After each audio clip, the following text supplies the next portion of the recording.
So gut microbiome development in babies and children is really interesting. Before about 2 years old, the gut microbiome is not mature. So it becomes mature around 2 to 3 years of age. Before that, especially earlier on, like right after birth, based on the research, what we know is that there isn't a lot of diversity in there, and there tends to be lower levels of good guys and more higher levels of things that are considered opportunistic, stuff that we don't really want in there. This isn't a bad thing. It helps train the immune system. Then as a baby continues to develop, and certainly as they start to eat solids and more fiber-rich foods, the good guys start to grow in and take over.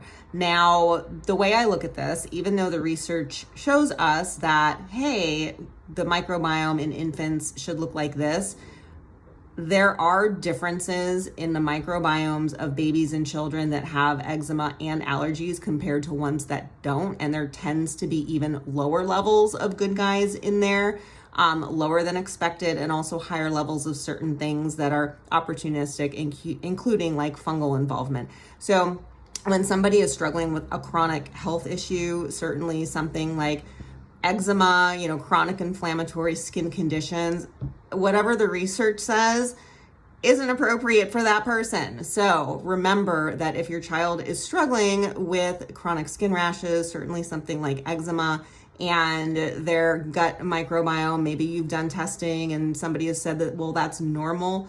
Well, it's not normal if something is happening outwardly, certainly something topically on the skin.